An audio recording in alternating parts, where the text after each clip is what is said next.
సప్తమ పీఠాధిపతి అవతారి శ్రీ హుస్సేన్ షా సద్గురువర్యులను స్మరించుకుంటూ నిర్వహించుకుంటున్న విశిష్ట గురువారాల్లో భాగంగా ఈ గురువారం అంతర్జాల సభలో దేశ విదేశాల నుండి పాల్గొంటున్న 50 మంది సభ్యులకు భక్తులకు స్వాగతం సుస్వాగతం.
ఈనాటి విశిష్ట గురువారం అంతర్జాల సభ మొదట విశ్వ ప్రార్థనతో ప్రారంభమవుతుంది.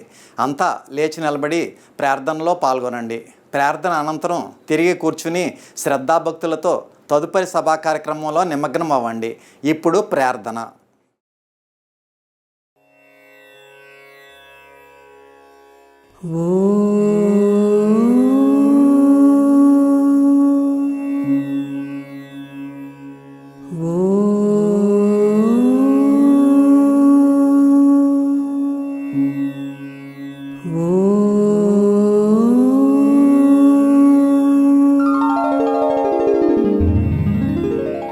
गुरुर्ब्रह्मा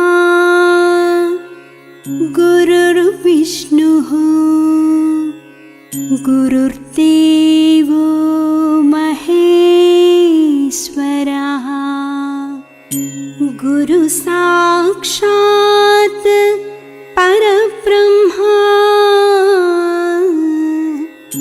तस्मै श्री गुरवे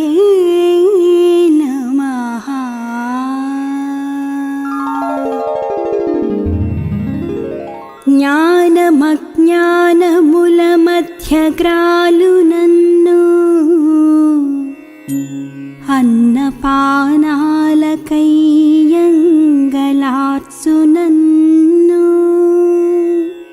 బహుళ తాపత్రయంబులబడయు నన్ను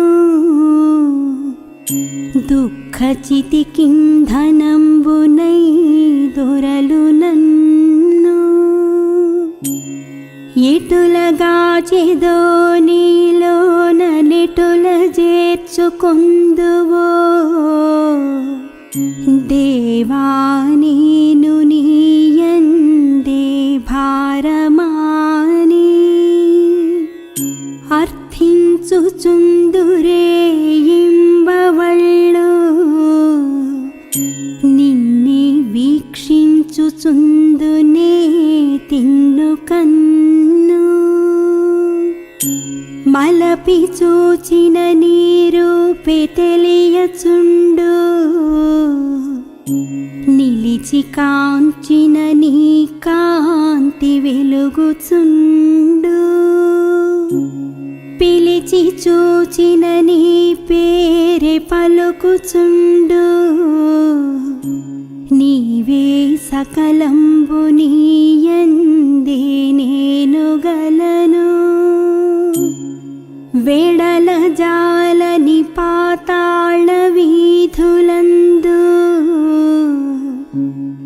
చేరనేరని ఆకాశ సీమలందు ప్రాకనోపని జలధి గర్భములయందు నీవేయున్నావు నాయందు నీవు లేవే సాంధ్యరాగంబులందును షస్సులందు కిసలయంబుల నెర్రని ప్రసవములను సానువుల బారెడు నదీ సలిలమందు తరచు నా గుండెలోని రక్తమును పిండి పూత పూసితివాలేద పుడమి నన్ను బెట్టు కష్టాలు నీ లెక్క బెట్టు నిడలా ఏది విశ్రాంతి నీ ధ్యానమే సమాధి ఏది అవధి నీ పూజయభీష్ట సిద్ధి వేరు గత్యంతరము లేదు వెదుకరాదు శాంతి గీతాలు పాడు శకుంతలములు ప్రకృతి సతిరిక్కలను తలంబ్రాలు జల్లు నగములు గిలేచి నీ మహోన్నతికి మృక్కు ఎల్లలోకాలు నీ ఇండులేను నీదు పాద సేవకునైననే పనికిరానే వెరచి కాపాడు మనుట కక్కరకురానే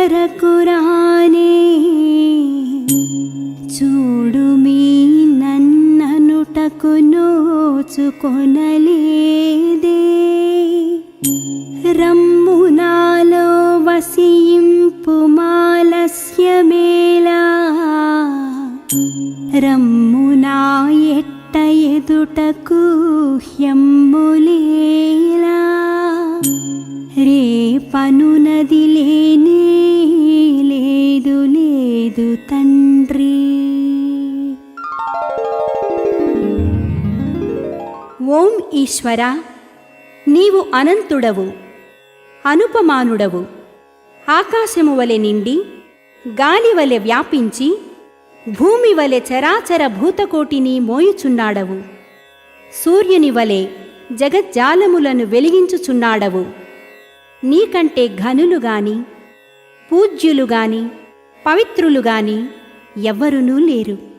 ఓ స్వామి, నీ మహిమ, నీ శక్తి, నీ వైశాల్యము, నీ లోతు, నీ సర్వజ్ఞత్వము తెలిసిన వారెవరునూ లేరు. నీవు సృష్టి స్థితి లయములకు మూలమై జ్ఞాన అజ్ఞానములు కలిమిలేములు ఘనాధికములు బంధమోక్షములకతీతమైన నీ నిజతేజము ఎల్ల మానవ జీవకోటికిని ఆధారభూతమై ప్రకాశించుచున్నది. ఓ స్వామి, నిన్ను నమ్మినవారు నశించరు. నిన్ను ధ్యానించువారికి దుఃఖములు లేవు. నిన్ను మనస్సులో నుంచి వారికి భయము లేదు. మేము పామరులము, దీనులము, నీవే దిక్కని నమ్మియున్న భక్తులము. మా భారము కర్ణధారుని వలె నీపై వేసికొని మమ్ము మాయలయందును పాపములయందును హింసలయందును పోనీయక నీ తత్ప్రతిపాదకంబైన మహావిశ్వమునందు సర్వదా నిలిపి నీ దయయను సర్వసేచనమున మమ్ము పునరుద్ధరించి మా కష్టములను దీర్చి మా అజ్ఞానమనే చీకటిని తొలగించి మా పొరపాట్లు మన్నించి మమ్ము అన్ని విధాలా కాపాడి సంరక్షింపుము తండ్రి. నీవు కరుణాళుడవు, దయాళుడవు, దీన రక్షకుడవు, దేవాధిదేవుడవు, సచ్చిదానంద స్వరూపుడవు, ఈశ్వరుడవు. నీకు మా నమస్సులగునుగాక. నమస్తే నమస్తే నమస్తే నమః. ఓం శాంతి శాంతి శాంతి.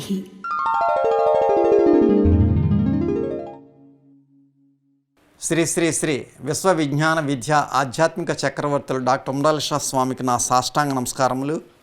ఈనాటి విశిష్ట గురువారం అంతర్జాల సభలో దేశ విదేశాల నుండి పాల్గొంటున్న 50 మంది సభ్యులకు నా యొక్క నమస్కారములు. ఈ సెప్టెంబర్ నెలంతా విశిష్ట గురువారాలు నిర్వహించుకుంటున్న సందర్భంగా సప్తమ పీఠాధిపతి అవతారి శ్రీ హుస్సేన్ షా సద్గురువర్యులతో ఆ కాలంలో తమకు గల అనుభవాన్ని అనుబంధాన్ని కోటనందూరు గ్రామం నుండి శ్రీ వత్సవాయ్ వెంకట నరసింహరాజు గారు తెలియజేస్తారు. శ్రీ విశ్వవిజ్ఞాన విద్యా ఆధ్యాత్మిక పీఠాచార్యులు శ్రీ శ్రీ శ్రీ శ్రీ సద్గురువర్యులకు నా సాష్టాంగ నమస్కారం. ఈరోజు నాకు ఈ అవకాశం కలగజేసినందుకు మరీ మరీ ధన్యవాదాలు స్వామికి. స్వామి విషయాన్ని చెప్పడానికి ఒక మాటలోని ఒక పదంలో సరిపోయే విషయం కాదు.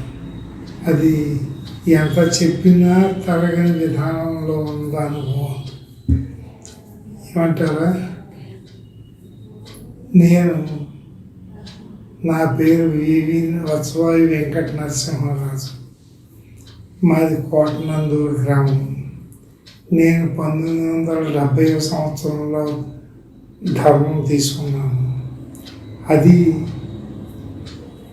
శ్రీ చిట్టమ్మ గారు, ఇసిరిపిల్లి చిట్టమ్మ గారు అనే మహాభక్తురాలి యొక్క ప్రోత్సాహం మీద ఏ ఆశ లేకుండా, ఏ కోరిక లేకుండా స్వామి వద్ద నేను ధర్మం తీసుకున్నాను. అది మాటల్లో అంటున్నాను కాదు, యథార్థం. హుస్సేన్ షా స్వామి వచ్చారు. వచ్చినప్పుడు తిన్నగా ఒక్కరే ఉన్నారు. నేను వెళ్ళి నేను చదువుకున్నటువంటి ఆ పద్యాలని స్వామి దగ్గర చదివాను.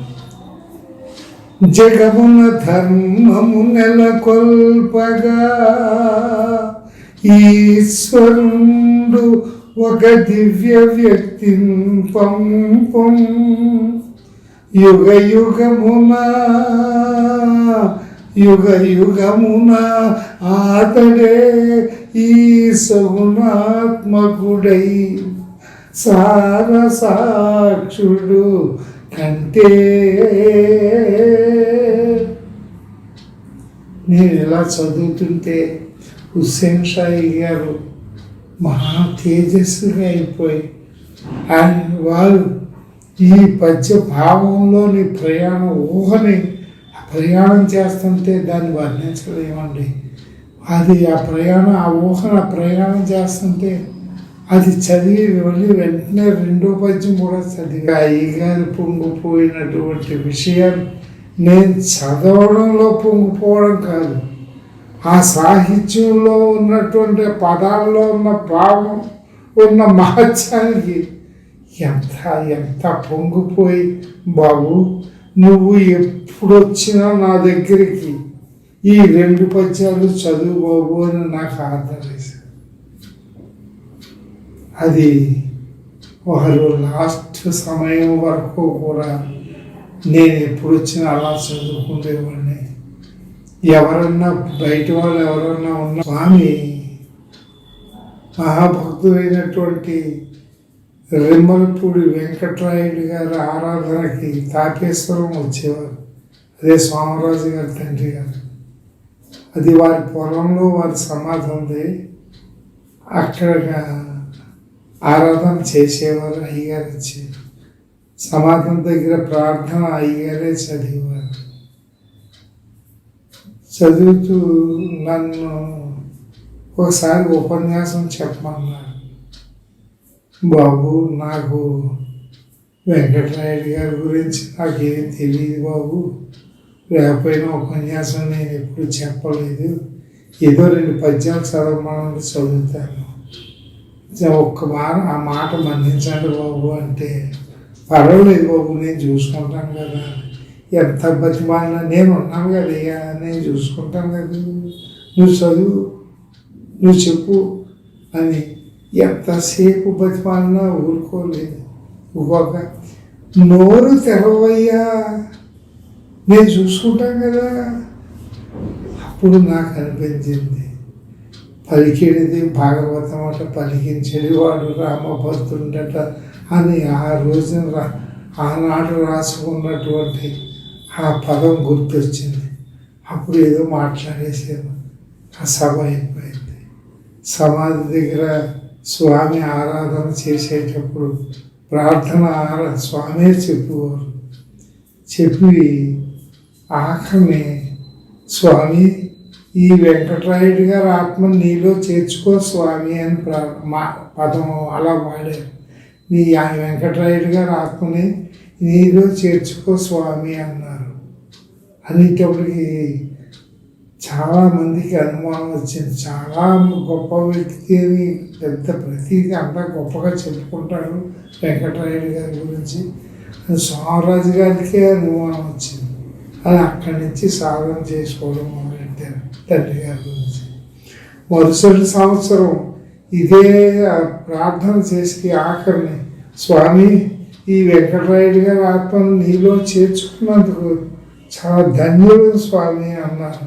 అంటే భక్తుల గురించి ఆయన ఎంత తపన, ఎంత త్యాగం, ఎంత సేవ చేసి ఆ ముక్తి పదంలో పంపడానికి తాపత్రయపడుతున్నాడు అనే విషయం మనకు వ్యక్తమవుతున్నది. అది కళ్ళారా అందరూ విన్నది, చూసింది. నేను ఒక్కనే కాదు, చాలామంది విన్నారు, చూశాను. రాజమండ్రిలో భక్తురాలు రాజేశ్వరమ్మ గారి ఇంటి దగ్గర పెట్టుకోవాలని ఆశ చెప్పుంది. వారు కోరితే స్వామి అంగీకరించారు. వారు డాబా మీద పెట్టారు. డాబా మీద పెడితే సభ బాగా జరుగుతుంది. జనం చాలా జనం వచ్చారు. వర్షం ఎప్పుడు చూడలేనంత మేఘం చుట్టూ మూసేసి భయంకరంగా ఉరువులు మెరుగులతో ఎలా పడితే అలాగంటే కురిసేస్తుంది. కుండపోత కింద కురిసేస్తుంటే హుస్సేన్ సాయి గారు మాట్లాడితే ఇలా పైకి చూశారు. ఇలా పైకి చూసి ఇలాగన్నారు. అంతే ఒక్క చినుకు డాబా మీద పడలేదు. డాబా మీద టెంట్ కూడా లేదు. డాబా మీద పడలేదు, అసలు చినుకు కూడా పడలేదు. అంత గొప్ప విషయాన్ని అలా చూపించారు మహానుభావులు. కింద దిగి సభ అయిన తర్వాత అందరూ బురదలోనే, నీటిలోనే వెళ్ళారు అందరూ కూడా. అంత వర్షం చుట్టూ డాబా మీద చినుకు పడలేదు. అంతకన్నా ఏమి చెప్పగలండి. ఒక పని మీద నేను కాఫీ స్టేట్ అయిన దగ్గరికి వెళ్ళి తిరిగి వస్తుండగా 20 ఏనుగులు రోడ్డు కట్టుగా నిలబడే ఒక టర్నింగ్లో తిరుగుతుంటాయి.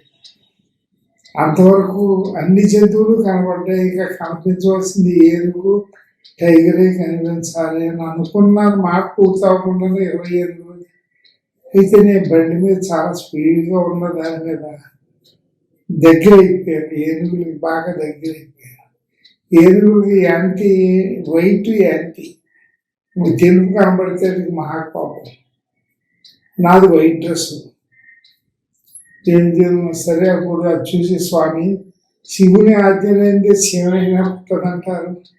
నీ సంకల్పం లేకుండా ఏనుగులు నన్ను ఏం చేస్తాయి స్వామి? అవి ఏమన్నా చేసినాయి అంటే నీ సంకల్పమే. నీ సంకల్పం వల్లే చేసినట్టు.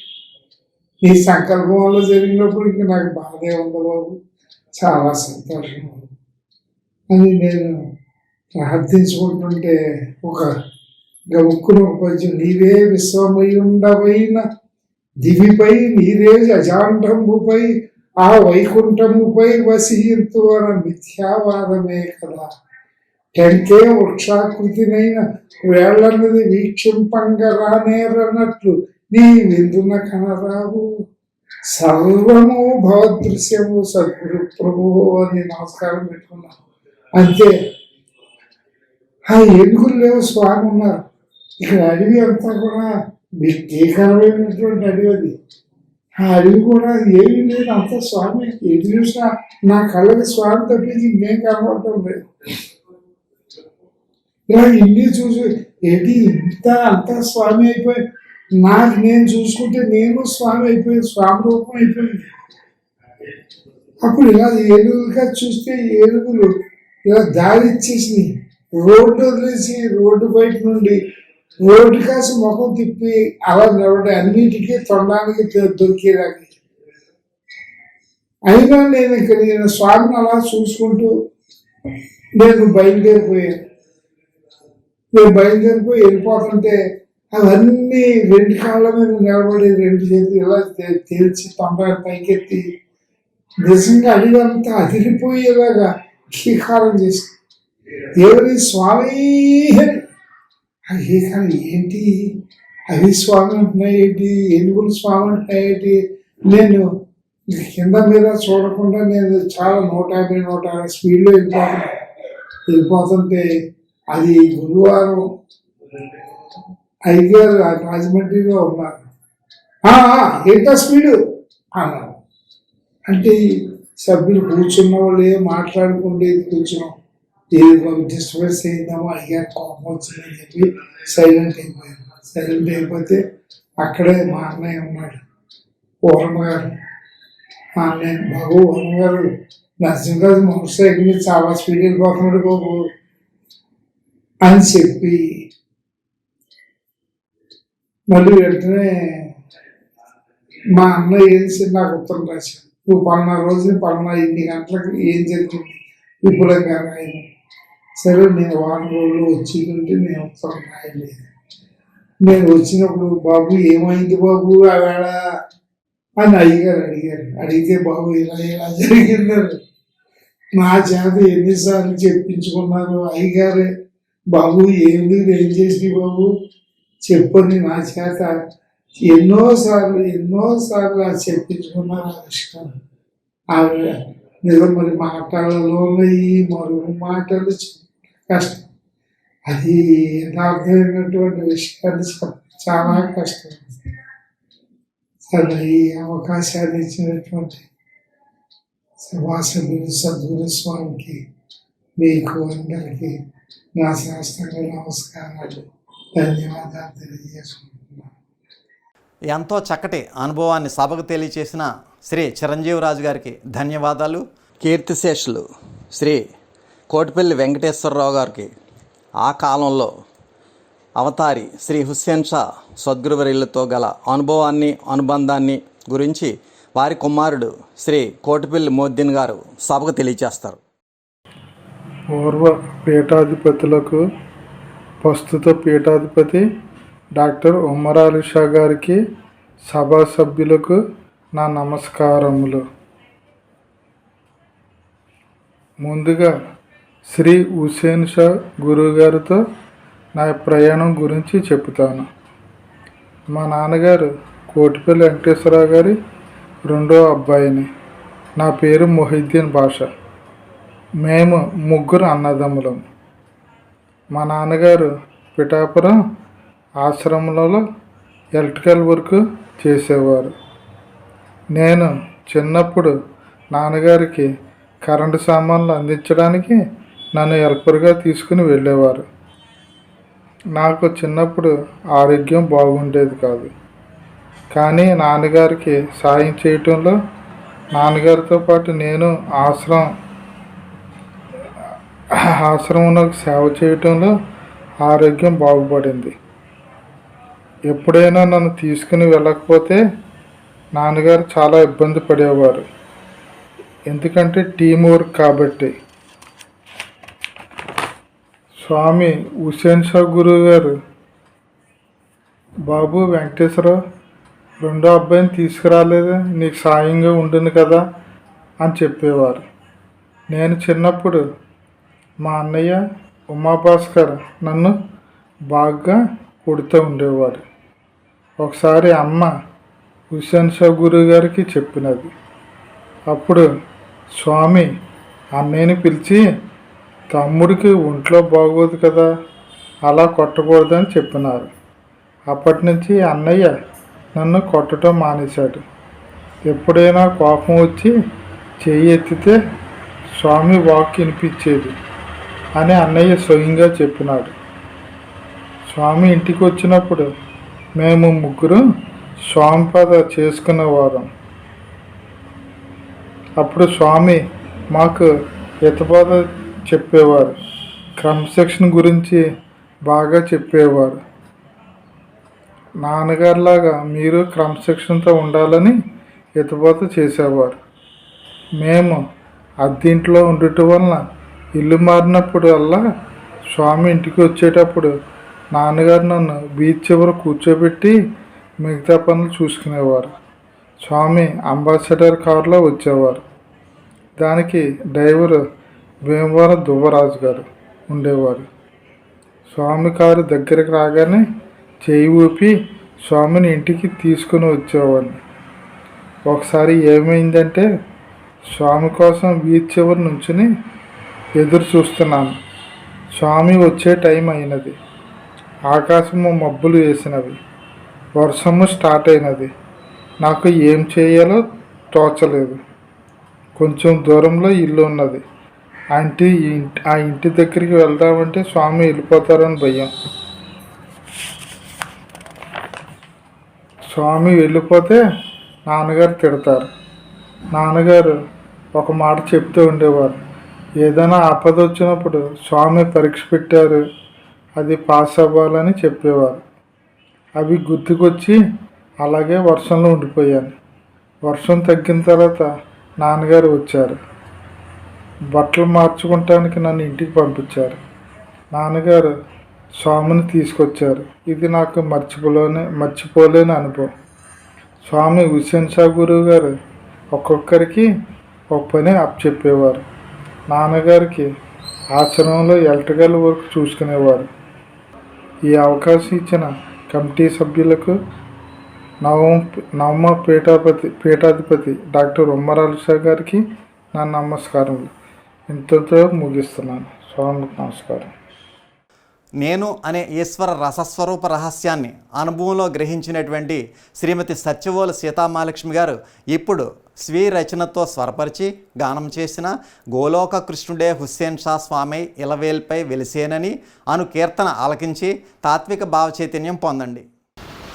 గోలోక కృష్ణుడే శ్రీ హుస్సేన్ షా స్వామి ఇలా వెలసేనని చెప్ప విన్నాను. స్వామి రాక కొరకై తపించేను. గోలోక కృష్ణుడే శ్రీ హుస్సేన్ షా స్వామి ఇలా వెలసేనని చెప్ప విన్నాను. స్వామి రాక కొరకై తపించేను. మమ్ము పాలింపగా మాసుతుని కేల్వట్టి నడచి వచ్చిన స్వామి చూచేను. మమ్ము పాలింపగా మాసుతుని కేల్వట్టి నడచి వచ్చిన స్వామి చూచేను. మా ఇంట నడుగిడ పొంగిపోయాను. గోలోక కృష్ణుడే శ్రీ హుస్సేన్ షా స్వామి ఇలా వెలసేనని చెప్ప విన్నాను. స్వామి రాక కొరకై తపించేను. మన్నించి మము పిలచి మహామంత్రమునియ అతిసుతులతో చెప్పించుకున్నాను. స్వామిని సర్వసాక్షిని తెలుసుకున్నాను. సాష్టాంగమును చేయ స్వామి శిరమున కరముంచి దీవింప ముదమందేను. ముక్తినిచ్చే స్వామిని తెలుసుకున్నాను. సాష్టాంగమును చేయ స్వామి శిరమున కరముంచి దీవింప ముదమందేను.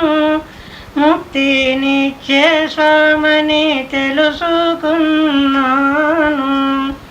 గోలోక కృష్ణ కృష్ణుడే శ్రీ హుస్సేన్ షా స్వామై ఇలా వెలసెనని చెప్ప విన్నాను.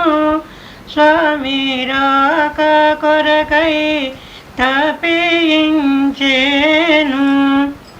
తల్లి తండ్రి సద్గురు దైవము తానేయై మా ఇంట మసలంగా మురిశాను. స్వామిని సేవించి ధన్యులమైనాము. తల్లి తండ్రి సద్గురు దైవము తానేయై మా ఇంట మసలంగా మురిశాను. ముక్తినిచ్చే స్వామని తెలుసుకున్నాను. గోలోక కృష్ణుడే శ్రీ హుస్సేన్ షా స్వామై ఇలా వెలసెనని చెప్ప విన్నాను. స్వామి రాక కొరకై తపించేను. కన్నీటి ధారలు మున్నీరుగా మారా స్వామి సన్నిధిలో సాధన చేసేను. కన్నీటి ధారలు మున్నీరుగా మారా స్వామి సన్నిధిలో సాధన చేసేను. స్వామి సాయమున ముందుకు సాగేను. గోలోక కృష్ణుడే శ్రీ హుస్సేన్ షా స్వామై ఇలా వెలసెనని చెప్ప విన్నాను. స్వామి రాక కొరకై తపించేను. మంటలలోనున్న మంత్ర పుష్పపుదారి మానసరంధ్రములో దూరేను. సుషుమ్న మార్గమున నడచేను. మంటలలోనున్న మంత్ర పుష్పపుదారి మానసరంధ్రములో దూరేను. సుషుమ్న నాడిలో నడచేను. స్వామి సాయమున ముందుకు సాగేను. షట్చక్రములలోన కావలిగానున్న కుండలి శక్తిని దాకేను. అడుగడుగున పోరు సలిపేను. షట్చక్రములలోన కావలిగానున్న కుండలి శక్తిని దాకేను. అడుగడుగున పోరు సలిపేను. స్వామి సాయమున ముందుకు సాగేను. గోలోక కృష్ణుడే శ్రీ హుస్సేన్ షా స్వామై ఇలా వెలసెనని చెప్ప విన్నాను. స్వామి రాక కొరకై తపించేను. సుందరమైనయా సహస్రార మందిర మందున్న స్వామిని చూచేను. స్వామి ప్రాణములో ప్రాణమై నిలిచేను. సుందరమైనయా సహస్రార మందిర మందున్న స్వామిని చూచేను. స్వామి ప్రాణములో ప్రాణమై నిలిచేను. గోలోక కృష్ణుడే శ్రీ హుస్సేన్ షా స్వామై ఇలా వెలసెనని చెప్ప విన్నాను.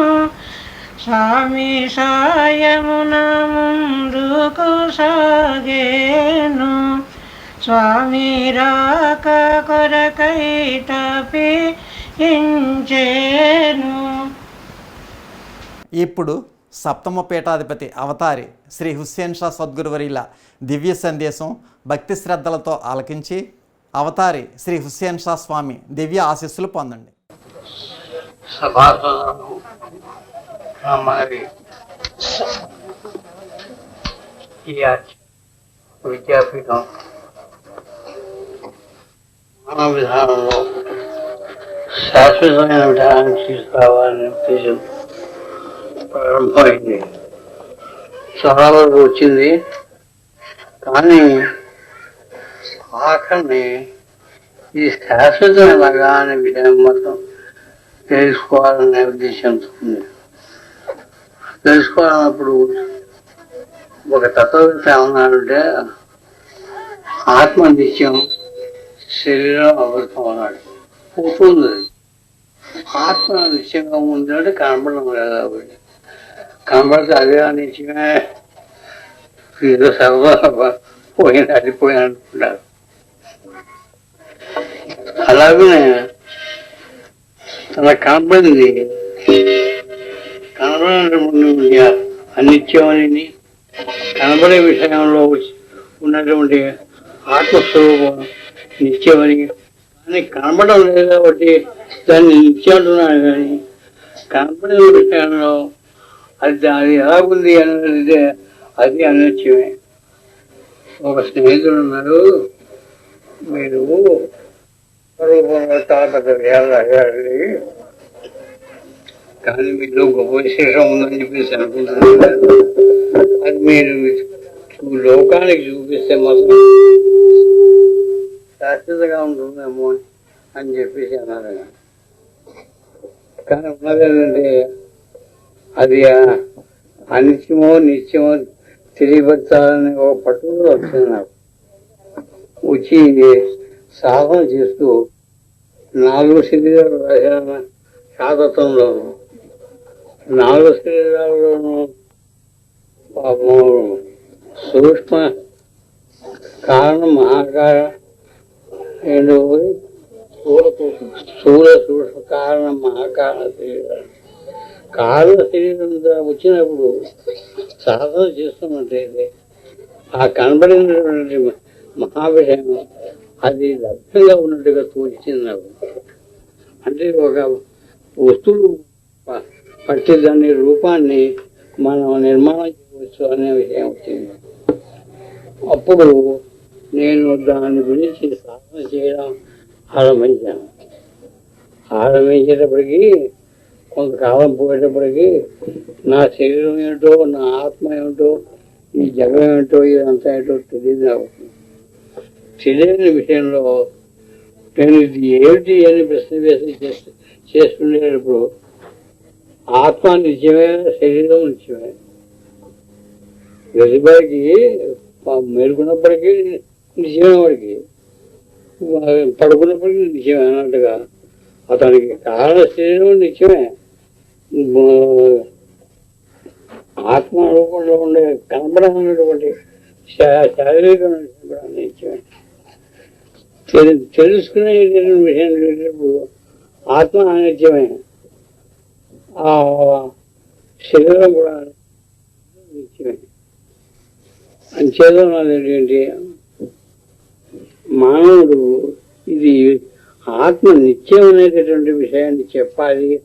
అప్పుడు కానీ ఈ విజ్ఞాన విద్యాపీఠం శాస్త్రం అని చెప్పేసి నొక్కి చెప్పడానికి మన సాక్ష్యం కాకుండా ఉంది అని చెప్పి ఒక అంశం లోపల వచ్చింది. అది చేసుకుంటే ఏం కనబడింది అంటే లోకం అంతా అలోకంగా కనబడింది. అప్పుడు నాకు జ్ఞాపకం వచ్చింది, నువ్వు భాగవతం లోకములు లోకేశులు లోకేశులు తెలియదు, ఇవన్నీ దిగిపోయాయి. ఇంకేమన్నా లోకం అలోకం ఉంటుంది. చీకటి అక్కడ చీకటి ఉందండి. పోయిగా వాసిడ చీకటి ఎలా ఉంటుందో అని నేను సాధన చేయడానికి ప్రయత్నిస్తే నాకు అన్నవాళ్ళు వచ్చేసింది. గౌరవం అయిపోయి వంద తిరిగిపోయి మానవ శరీరాలు అటువంటి విషయాల్లో ఎవరిని గ్రహించాలో మాట్లాడాలి. పరిస్థితులు అయిపోయి ఎటువంటి రూపంలో వచ్చామంటే ఎదిరి మానవుని మానవులుగా గ్రహించడం మానవ సాధ్యం కాదు అనే విషయాన్ని వచ్చాను. కాబట్టి మీ అందరికీ మనమేంటి ఎక్కువగా మాట్లాడినంటే ఆ అనారోగ్యంలో నాకు ఈ ఆత్మ అపోజిగా బాగా వస్తుంది. నేను చెప్పిన విషయం ఏంటంటే మీరు అపౌతికంగా ఉండే తెలియని ఆత్మ విషయంలో ప్రయత్నం చేసేది, కానీ దాన్ని మట్టుకు తెలియాలి అనే విషయం మాత్రం చూసుకోవచ్చు. నేను చేశాను, అలా పడిపోయాను.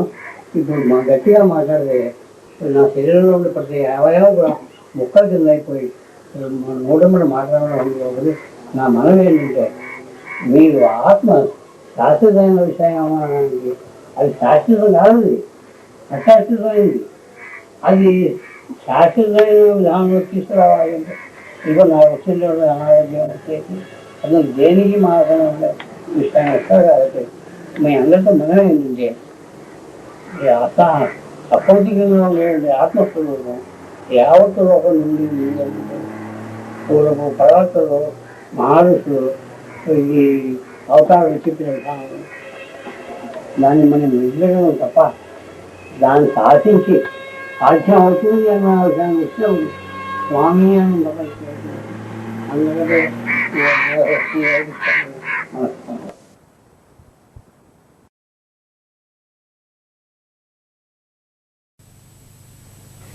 సభా సభ్యులకు సభ్యేతరులకు నా హృదయపూర్వక వందనము. ఈవేళ ఓ ప్రత్యేకత అంటే పండుగ అంటుంటాం. మనం పర్యాయ పదం పండుగ అంటే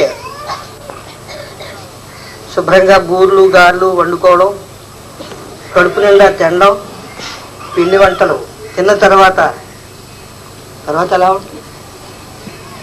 రాత్రి నిద్ర లేకపోతే నిద్ర వస్తూ ఉంటుంది, పులిపాట్లు కొడుతూ ఉంటాం, ఏం చెప్తున్నారో కూడా అర్థం కాదు. అవునా? ఆయన చేత ఆ పండగ వేరు, ఈ పండగ వేరు. పండగలు అనేకమైనటువంటి వస్తువు ఉంటాయి, కానీ సద్గురుమూర్తి యొక్క పండగ ఆశీస్సుతో కూడినటువంటిది, అభయంతో కూడినటువంటిది, మహత్తరమైనటువంటిది. మనం ఈనాడు శ్రమపడి కష్టాలు కోర్చి శ్రమల కోర్చి నిన్న మనం చేరుకున్నాం. రాత్రి వర్షం కురిసింది, పగలు కూడా వర్షం కురిసింది. ఈవేళ వర్షం లేదు. గమనించవలసినటువంటి విషయం. నా శాస్త్రం గురించి తగ్గపోయారు, దాంట్లో ఏముందో నాకే తెలియదేమో అనిపిస్తుంది. కాబట్టి నా మనం ఏంటంటే మీరందరూ చదివి దాంట్లో నిగూఢ విషయాన్ని చెప్పరా అని ఊహిస్తున్నాను. అలా కదండి, చదువుకోకుండా చదివే వాళ్ళకి పర్వాలేదు అనుకోండి, చదువు రాని వాళ్ళకి ఎలాగానే. అందుకని ఇప్పుడు కొంతమంది చదువు వచ్చి కూడా చదవని వాళ్ళు ఉన్నారు. వాళ్ళు కూడా ముక్తి పొందినట్టుగా ఉంది. అందులో మొన్ననే పోయినటువంటి మన యార్లగడ్డ వీరాజు గారు, ఆయన ఏ టైంలో పోతాడో తనే చెప్పుకొని పోయాడు. అది తను ముక్తి పొందే సమయాన్ని చెప్పుకొని అదే సమయం సెలెక్ట్ చేసుకుని ఆ సమయాన్ని పోయాడు. అంటే ఆయన ఎప్పుడు నాన్నగారితో వేళకోవడం అనుకునేవాడు. అటువంటి వాళ్ళకి ఏ విధంగా ఏం చదవలేదు కదా, ఊరికే పుస్తకాలు కొనుక్కొని పట్టుకుని ఇంట్లో పెట్టుకునేవాడు ఆయన. ఆ విధంగా చదువు లేని వాళ్ళకి కూడా ముక్తి కలగడం అనేటటువంటిది ఒకటి ఇందులో ఉంది. శాతత్వంలో మాస్టారు మీరు చదువుకోండి అంటున్నారు ఈయన. అలా కాదు, చదువు లేని వాళ్ళకి నేను ఆశీర్వదించాననే మీరు చెప్పి తీరాలి. ఇంతకుముందే మీ అందరికీ మనవి చేసుకుంటున్నాను, ఎప్పుడైతే ధర్మం పొందారో, ధర్మంలో వచ్చారో ఆనాడే ముక్తి మీకుంది, కలతామని చెప్పాను. ఇప్పుడు కూడా మీ ముక్తి కలరామంగా ఉంది. ఇప్పుడు కొద్ది క్షణాలలో పూజ్య పీఠాధిపతి విశ్వవిజ్ఞాని డాక్టర్ ఉండాలి షా సద్గురువర్యుల దివ్య సందేశం ప్రసారం అవుతుంది. పూర్తి లక్ష్యంతో ఆలకించి తాత్విక దివ్యానుభూతి పొందండి.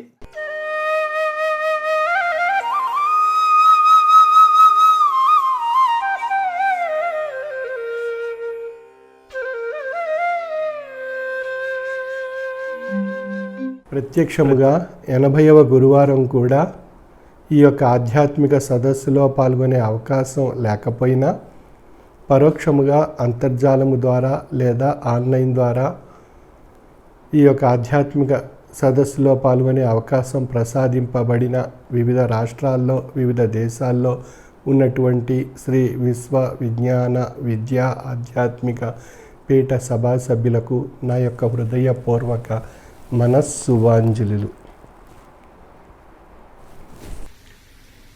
సప్తమ పీఠాధిపతి వారి యొక్క జీవన యాత్రను మనం చూసుకున్నట్లయితే వారు ఎన్నో కష్టాలు, బాధలు, దుఃఖాలు, నష్టాలు, సమస్యల్ని అన్నిటినీ ఎదుర్కొంటూ అధిగమిస్తూ వారి జీవన యాత్రలో వారి యొక్క ఆధ్యాత్మిక జీవన పాఠాలను శాతత్వం అనేటువంటి గ్రంథం కింద అనుభవ రూపంలో మనకు తెలియజేశారు. శాతత్వం అనేటువంటి గ్రంథాన్ని మనం చదువుతున్నప్పుడు హుసేన్ షా వారి యొక్క జీవనయాత్రకు సంబంధించినటువంటి ఆ పాఠాలే అనుభవ రూపంలో వారు వ్యక్తం చేసినటువంటి అంశాలు తెలియబడతాయి. జన్మ ప్రారంభం మొదలుకొని అంత్యం వరకు ఈ జీవిత ఘట్టాలు 91 అధ్యాయాల రూపంలో వారు ఆ శాతత్వంలో తెలియజేశారు. మానవుడు మొదలుకొని ఆశ్వాసాంతము అంటే చివరి దశ వరకు ఉన్నటువంటి ప్రయాణంలో అనేక అధ్యాయాలు ఈ యొక్క జీవన ఘట్టం ద్వారా మనకు తెలియపరచబడుతున్నాయి. ఈ జన్మకు కారణభూతులైనటువంటి వారు తల్లిదండ్రులు. అంచేత మొట్టమొదట తల్లి తండ్రికి మించిన దైవం లేదు అనేటువంటి ఆదియోక్తి మన భారతీయ సంస్కృతి. అంటే తల్లిదండ్రుల వల్ల ఈ జన్మ మనం పొంది ఈ యొక్క మనుగడలో మనం ఉపాధ్యాయుల్ని, తర్వాత మన జీవనయాత్రకి దిక్సూచిగా ఉన్నటువంటి ఆధ్యాత్మిక ప్రసాదించేటువంటి సద్గురువర్యుల్ని ఆశ్రయించి మనం ఈ జీవనయాత్ర సాగిస్తూ ఉన్నాం. ఈ జీవనయాత్రలో ఎన్నో రకాలైనటువంటి అవరోధాలు ఏర్పడుతుంటాయి, కష్టాలు ఏర్పడుతుంటాయి, బాధలు ఏర్పడుతుంటాయి, సమస్యలు ఏర్పడుతుంటాయి, భ్రాంతి తత్వాలు ఏర్పడుతుంటాయి, అరిషడ్ వర్గాలు ఉద్రేకింపబడుతూ ఉంటాయి. ఈ రకమైనటువంటి అనేక తత్వాల యొక్క కలయికతో కూడినటువంటి జీవనయాత్ర మన జీవన మనుగడలో ఆయా అంశాలు అధిగమిస్తూ మనం ప్రయాణం సాగిస్తున్నాం. సాధారణంగా మనం అందరం కూడా సుఖాన్ని కోరుకుంటాం, ఆరోగ్యాన్ని కోరుకుంటాం, ఆయుష్ని కోరుకుంటాం, సంతోషాన్ని కోరుకుంటాం. మనం ఎవరం కూడా దుఃఖాన్ని, బాధని, నష్టాన్ని, సమస్యల్ని ఎవరు మనం కోరుకోం. కానీ కొందరికి కష్టాలు ఉంటాయి, కొందరికి బాధలు ఉంటున్నాయి, కొందరికి సుఖాలు ఉంటున్నాయి, కొందరికి సంతోషాలు ఉంటున్నాయి, కొందరికి ఆహ్లాదకరమైనటువంటి ఆరోగ్యకరమైనటువంటి జీవితం ఉంటుంది అందరికీ. మరి ఇన్ని రకాలైనటువంటి మిళితమైనటువంటి అంశాలతో కూడినటువంటి జీవన తత్వం మానవ జీవన మార్గము. అంటే ఈ మానవ జీవన మార్గానికి కావలసినటువంటిది ఆధ్యాత్మికత. ఇందువల్ల మనం మానవుడు అనేటువంటి విషయాన్ని ఇక్కడ ఒకసారి విశ్లేషించుకున్నట్లయితే ఈ మానవుడు అనేటువంటి రూపం భౌతిక దృష్టికి మనకు శరీరాకృతి రూపంలో కనిపిస్తున్నాడు. లోపల అంతర్భావ దృష్టితో చూస్తే మనసు అనేటువంటి ఒక రూపం ఉంది లోపల. ఆ మనసుకు అధిగమించి ముందుకు లోపలికి వెళ్ళగలిగినట్లయితే ఆత్మ అనేటువంటి స్వరూపం ఉంది. మన భౌతిక తత్వంలో నిర్ణయించుకునేటువంటి విషయం వారి యొక్క శరీరాకృతిని బట్టి స్త్రీ పురుషుడు అనేటువంటి విషయంగా విశ్లేషించుకుంటున్నాం. వారి యొక్క భౌతిక తత్వాన్ని అనుసరించి వారి యొక్క విషయాలను మనం తెలుసుకుంటున్నాం. మరి వారిలో నిగూఢంగా ఉన్నటువంటి మరొక రూపం మనస్సు. ఆ మనసే మనం తెలుసుకోలేకపోతున్నాం. శరీరం అయితే అందరినీ చూస్తున్నాం, వింటున్నాం, ఆయా కార్యకలాపాలను బట్టి వారి యొక్క తత్వాన్ని తెలుసుకుంటున్నాం. కానీ లోపల ఉన్నటువంటి వాడు మనస్సు అనేటువంటి స్వరూపం. ఆ మనస్సు మన చేతిలో ఉండదు, మన ఆధీనంలో ఉండదు, మన దగ్గర ఉండదు. ఎప్పుడు మనం ఇక్కడ సభలో కూర్చున్నాం, మనం మాట్లాడుకుంటున్నాం, సద్గురు సన్నిధానంలో ఉన్నాం, దేవాలయంలో ఉన్నాం, చర్చిలో ఉన్నాం, మసీదులో ఉన్నాం, మనం ఆ భగవంతుని ప్రార్థిస్తున్నాం, ధ్యానిస్తున్నాం, మన ధ్యాన సాధనలో ఉంటాం. అనేక కార్యకలాపాల్లో మనం శరీరం నడుస్తూ ఉన్న సమయంలో మన మనసు మన దగ్గర ఉండదు. బాడీ ప్రెజెంట్, మైండ్ ఆబ్సెంట్ అనేటువంటి ఒక సామెత కూడా ఉంది. అంచేది ఈ మనస్సు ఎక్కడ ఉంటుంది, ఎందుకు ఉండదు, మన దగ్గర ఎందుకు ఉండదు, ఈ కార్యక్రమంలో ఎందుకు పాల్గొనదు, ఆధ్యాత్మిక తత్వం వైపు ఎందుకు దృష్టి సారించటం లేదు, ఈ మనసు మన మాట ఎందుకు వినటం లేదు అని మనం ఒక్కసారి విశ్లేషించుకున్నట్లయితే ఆ మనసులో ఒక అత్యద్భుతమైనటువంటి శక్తి, ఆ మనస్సుని కట్టడి చేయగలిగేటువంటిది ఆధ్యాత్మికత, యౌగికమైనటువంటి సాధన. ఈ రెండిటి ద్వారా ఆ మనస్సుని కట్టడి చేయగలిగినట్లయితే ఆ మనస్సు మన శరీరంలో కూర్చొని మన సద్గురువర్యులు ఆ యొక్క తాత్వికులు చెప్పినటువంటి మాటలు విని ఆ మాటలను అనుసరించి ఆజ్ఞలు శరీరానికి ఆదేశిస్తుంది. అప్పుడు శరీరం ఏం చేస్తుంది, ఈ మనస్సు చెప్పినటువంటి మాట విని శరీరం ఆయా కార్యకలాపాలు సాగిస్తుంది. అంచేత మనస్సుకి ఆజ్ఞలు ఆదేశాలు అందించి ఆ సన్మార్గంలో పెట్టేటువంటిదే ఆధ్యాత్మికత అని చెప్పబడుతుంది. అంచేత ఆధ్యాత్మిక తాత్విక జ్ఞానాన్ని మన దైనందిన జీవన విధానంలో మనం కొద్ది సమయాన్ని వెచ్చించగలిగినట్లయితే మన జీవన తత్వం యొక్క దశ దిశ నిర్దేశింపబడి మనం ఏం చేయాలి, ఏం చేయకూడదు, ఏది ఆచరించాలి, ఏది మనం చేయవచ్చు అనేటువంటి అనేక విషయాలు మనకు తెలియబడతాయి. అంటే మనసు తాత్విక జ్ఞానము చేత అవి ట్యూనింగ్ కాబడుతుంది. అంటే ఆ తాత్విక జ్ఞానం చేత మనసు నియంత్రింపబడుతుంది, నియమాన్ని అనుసరిస్తుంది. అప్పుడు ఆ మనసులో ఒక అద్భుతమైనటువంటి శక్తి మన తత్వం వైపు పయనింపజేస్తుంది. ఆ తత్వం చేత ఆ మనస్సు ప్రేరేపింపబడినప్పుడు మన శారీరక వ్యవస్థలో, శారీరక తత్వంలో అనేక రకాలైనటువంటి మార్పులు ఏర్పడుతూ ఉంటాయి.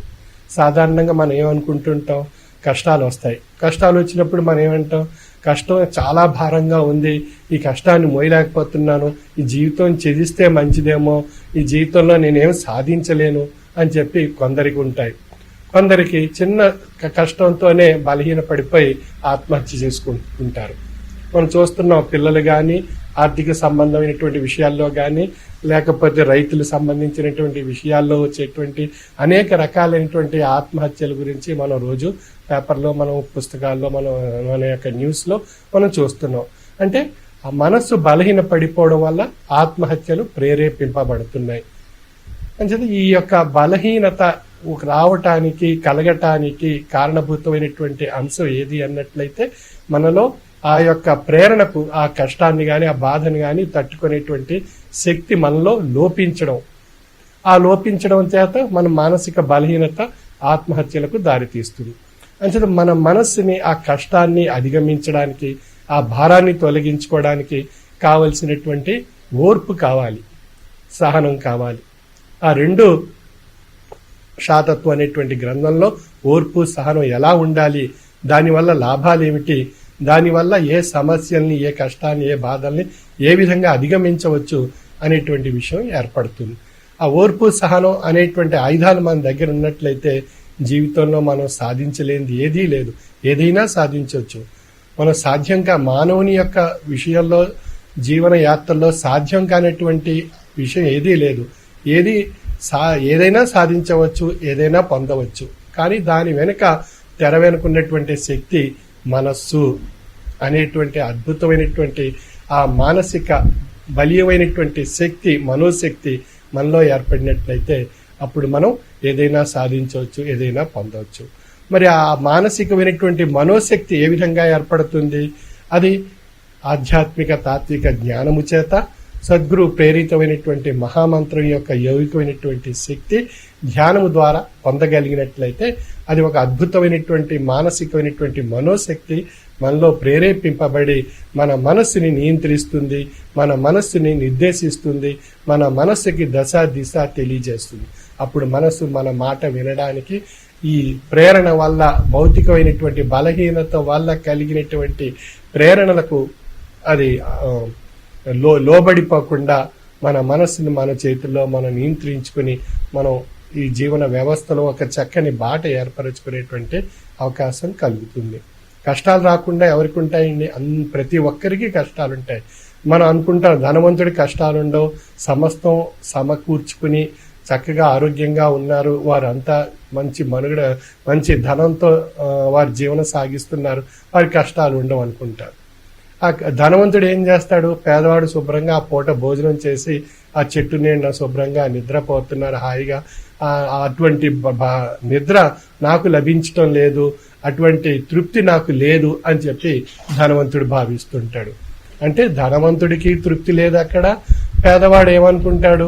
ఆ ధనవంతుడికి సమస్తమైనటువంటి సౌకర్యాలు అన్నీ ఉన్నాయి, హాయిగా నిద్రపోతున్నాడు, హాయిగా జీవిస్తున్నాడు, కష్టం ఏదీ లేదు అతనికి, ఏ పూటకు ఆ పూట భోజనం గురించి వెతకవలసిన అవసరం లేదు అని చెప్పి పేదవాడు ఆలోచిస్తుంటాడు. అంచేత పేదవాడి యొక్క ఆలోచనలో అసంతృప్తి ఉంది, ధనవంతుడి యొక్క ఆలోచనలో అసంతృప్తి ఉంది. ఇద్దరి మధ్య ఉండేటువంటి ఏది? అసంతృప్తి. అంటే అసం అనేటువంటి ముక్కను తీసి తృప్తి అనేటువంటి మేటను ఆ యొక్క పేదవాళ్ళలోనూ ఆ యొక్క ధనవంతుల్లోనూ చేర్చగలిగినట్లయితే వారిద్దరి మధ్య ఒక చక్కని ఆనందకరమైనటువంటి సంతోషకరమైనటువంటి మహోన్నతమైనటువంటి మనుగడ ఏర్పడుతుంది. అంచేత మన అందరిలో కూడా తృప్తి అనేటువంటిది లోపించడం చేతే సమస్యలు, కష్టాలు, బాధలు, నష్టాలు, దుఃఖాలు, తాపత్రయాలు, భ్రాంతి తత్వాలు మన అందరిలో ఏర్పడుతున్నాయి. అంచేత ఆ తృప్తిని ప్రసాదించి తరింపచేసేది ఏది అన్నట్లయితే ఆధ్యాత్మిక తత్వము. అంచేత ఆధ్యాత్మిక తత్వం తాత్విక జ్ఞానము చేత ఓర్పు, సహనము, తృప్తి ఈ 3 విషయాలు మనం పొందగలిగాం. మరి అటువంటి తృప్తి, సహనం, ఓర్పు అనేటువంటి విషయాలు మన జీవితంలో మన మనస్సు ఆచరించగలిగినట్లయితే మన జీవన వ్యవస్థలో ఉండేటువంటి అనేక రకాలైనటువంటి ఘట్టాలను అధిగమించవచ్చు, అనేక రకాలైనటువంటి సమస్యల్ని, కష్టాల్ని, బాధల్ని, తాపత్రయాల్ని అధిగమించవచ్చు. కాబట్టి ఇటువంటి స్థితిని పొంది తరింప చేసుకోవడానికి ఆధ్యాత్మిక తాత్విక జ్ఞానము ఎంతో మనసుకు అవసరం. అంచేత ఆ మానసిక మనోశక్తిని మనలో ఉత్పన్నం కాబడుటకు ఆధ్యాత్మిక తాత్విక జ్ఞానము మన యొక్క దినచర్యలో మనం ఆచరించాలి. మరి ఆచరించాలి అంటే మనం ఈరోజు మనం పుస్తకం తీసుకుంటాం, గురుగారు చెప్పారు కదా, మనం ఆధ్యాత్మిక గ్రంథ పఠనం చేసినట్లయితే మనకు ఆధ్యాత్మికత అనేటువంటిది, తాత్విక జ్ఞానం అనేటువంటిది అలవర్చుకునే అవకాశం కలుగుతుంది కదా అని మనం ఒక పుస్తకం కొంటాం. ఆ పుస్తకం కొని మనం చదువుకుందాం అని చెప్పి మనం ప్రయత్నం చేసి మన ఇంటికి తీసుకుని వెళ్ళి ఆ పుస్తకం చదవడానికి మనం ప్రయత్నం చేస్తాం. ఆ పుస్తకం తెరవగానే మనకేమనిపిస్తుంది? ఆ పుస్తకం చదువుదాం అనుకునే సంకల్పం కలిగే సమయంలోనే మనకు ఏదో రకమైనటువంటి సమస్య రావటం, లేదా ఏదో రకమైనటువంటి అంశము మన మనసులో మెదిలి మనకి ఎప్పుడో గుర్తుకు రానిటువంటి విషయాలు కూడా ఆ సమయంలో గుర్తుకు వచ్చి, లేదా మన బాధలు మనకు లేదా అప్పు బాధలు ఉన్నట్లయితే ఆ అప్పుకు సంబంధించినటువంటి అంశాలు, లేదా మనం చేయవలసినటువంటి పనులు ఏవైనా ఉన్నట్లయితే ఆ పనులు, ఇవన్నీ కూడా మన ఇంట్లోవి గొడవలు కానీ, ఇంట్లో సమస్యలు అవన్నీ కూడా సరిగ్గా ఆ పుస్తకం తెరిచి చదువుదాం అనుకునే సమయంలోనే అన్నీ గుర్తుకొస్తాయి. అన్నీ ఆ పుస్తకం చదువుతున్నంతసేపు మన మనస్సుని వికేంద్రీకరింపజేస్తుంటాయి. అంటే మనస్సు ఆ యొక్క తాత్విక జ్ఞానం వైపు దృష్టి సారించకుండా, మనసుని ఆ పరిధిలోకి వెళ్లకుండా మనసునితో ఆడుకుంటూ ఉంటుంది భ్రాంతితత్వం. అంచేత భ్రాంతితత్వం అటు మనం ఈ తాత్విక గ్రంథంలో ఉండేటువంటి విషయాలు చదువుదాం అనేటువంటి సంకల్పం ఏదైతే ఉందో అది ఈశ్వరతత్వం.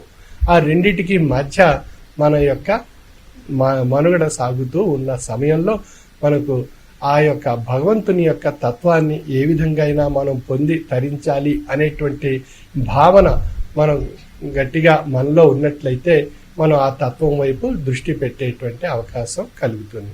అంచేత ఆ భగవంతుడి వైపు దృష్టి పెట్టి ఆ తత్వాన్ని అభ్యాసం చేయాలనేటువంటి సంకల్ప సిద్ధిని బలీయంగా మార్చగలిగేటువంటి వారే సద్గురు వర్యులు అని చెప్పబడుతున్నారు.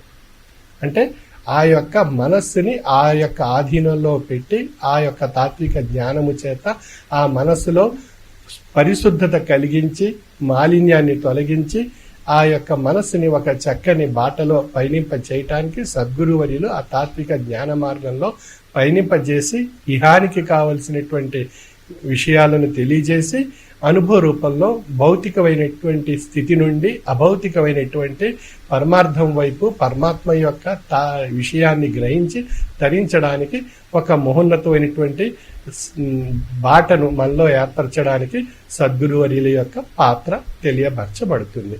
అంచేత మన యొక్క జీవన తత్వానికి సద్గురువు ఒక దశ దిశ నిర్దేశిస్తూ ఉన్నటువంటి ఆధ్యాత్మిక ప్రబోధకుడిగా ఉన్నటువంటి ఆ మహోన్నతమైనటువంటి దిక్సూచిగా తెలియపరచబడుతున్నారు మన యొక్క జీవన తత్వంలో. ఉదాహరణకు చూడండి, జీవిత సాగరంలో ప్రయాణం చేసేటువంటి జీవిత నౌకకు ఒక దిక్సూచిని ఆధారంగా చేసుకుని ప్రయాణం చేస్తే అది పరమార్థం అనేటువంటి ఒడ్డుకు చేరుతుంది.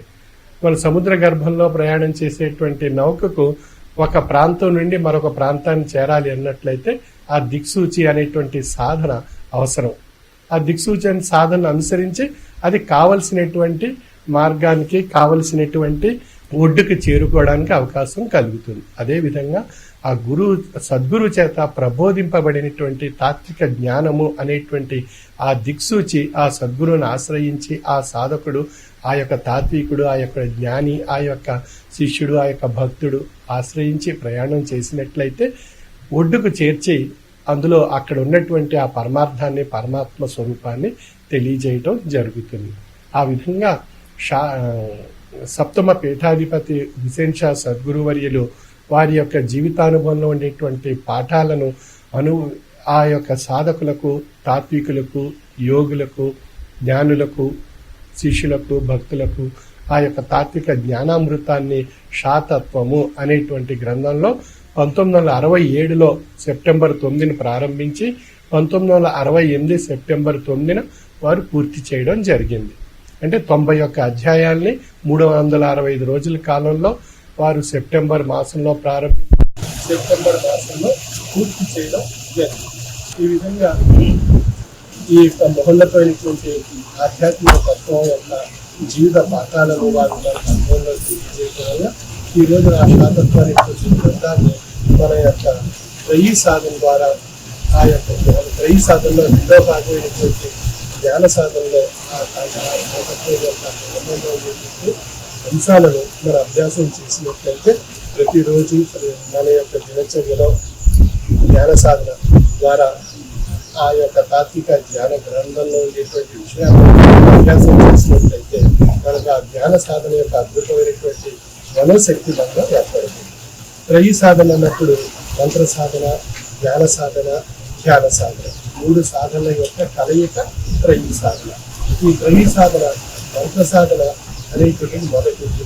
అది శరీర తత్వానికి వ్యక్తిని ప్రసాదించి ధరింపజేసేటువంటి మహోన్నతమైనటువంటి మార్గదర్శకం మంత్ర సాధన ద్వారా శరీర తత్వానికి తెలియబడుతుంది. జ్ఞాన సాధన తాత్విక జ్ఞానం చేత మనస్సుకు తృప్తి, శాంతి ప్రసాదించి మానసిక తత్వంలో ఒక మహోన్నతమైనటువంటి స్థాయిని చేర్చి మనోశక్తిని ప్రసాదించి తరింపజేసేటువంటిది జ్ఞాన సాధన. ఇక 3వ సాధన అయినటువంటిది ధ్యాన సాధన.